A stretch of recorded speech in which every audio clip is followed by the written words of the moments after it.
जय हिंद साथियों, मैं हूं आपका दोस्त सोल्जर वाइडी। स्वागत है आपको मेरे नए वीडियो में।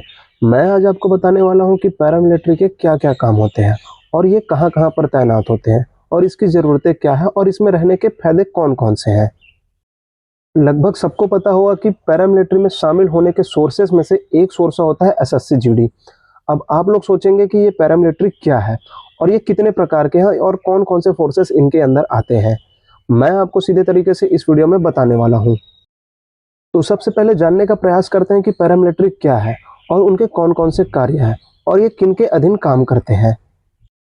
पैरामिलिट्री एक ऑर्गेनाइजेशन होता है जिसका स्ट्रक्चर, ट्रेनिंग, रणनीति और कार्य एक पेशेवर सेना के समान होता है। अब जानने की कोशिश करते हैं कि पैरामिलिट्रीज के क्या-क्या काम होते हैं। सबसे पहला काम होता है देश के आंतरिक भागों की सुरक्षा करना, जिसमें आतंकवाद विरोधी अभियानों में मदद करना होता है। दूसरा होता है देश की सीमाओं की रक्षा करना। तीसरा होता है देश के महत्वपूर्ण प्रतिष्ठानों की रक्षा करना एवं सुरक्षा करना। और पैरामिलिट्रीज जो होते हैं वो एमएचए यानी गृह मंत्रालय के अंदर काम करते हैं और जो हमारे भारतीय सेना, थल सेना, जल सेना, वायु सेना वो होते हैं, वो रक्षा मंत्रालय के अंदर काम करते हैं।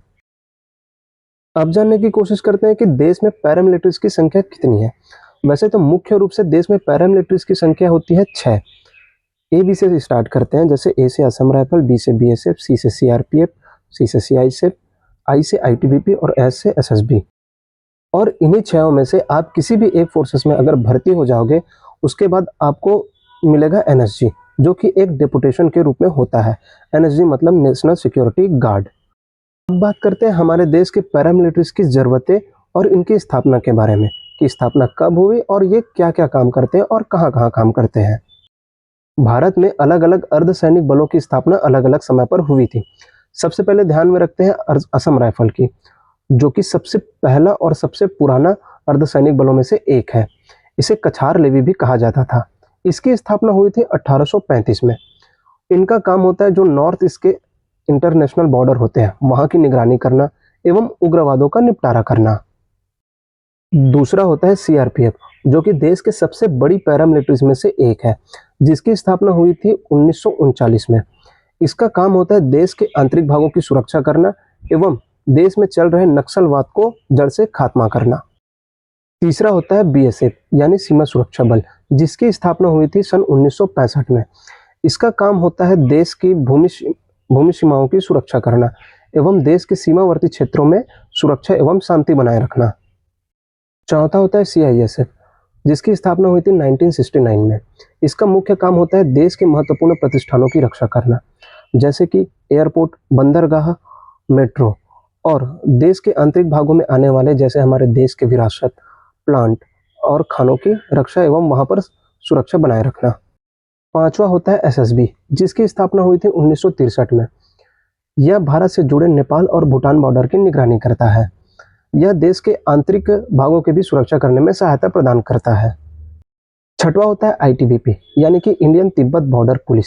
इसकी स्थापना हुई थी सन 1962 में।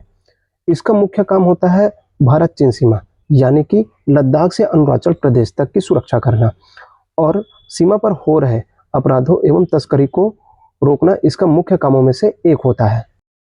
अब जानने का प्रयास करते हैं कि पैरामिलिट्रीज में लगने के बाद आपको कौन-कौन से सुविधाएं एवं फायदे मिलेंगे। सबसे पहले आता है बलों के जवानों को उसके पद के अनुसार अच्छा वेतन मिलता है, साथ ही जोखिम भत्ता और परिवहन भत्ता भी दिया जाता है। दूसरा आता है विभिन्न प्रकार के बीमा, जैसे कि व्यक्तिगत दुर्घटना बीमा, मृत्यु हो जाने या विकलांगता हो जाने के बाद आपके या आपके परिवार को यह सहायता मिलती है।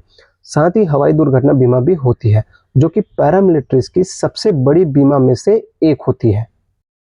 तीसरा होता है चिकित्सा सुविधा, जो कि पैरामिलिट्री के अंतर्गत आपके तथा आपके ऊपर डिपेंडेंट आपके परिवार वालों को भी इसकी सुविधा मिलती है। चौथा होता है शिक्षा के लिए छात्रवृत्ति, जो कि प्रधानमंत्री छात्रवृत्ति योजना के तहत पैरामिलिट्री के कर्मियों के बच्चों को एक वित्तीय सहायता के रूप में मिलती है।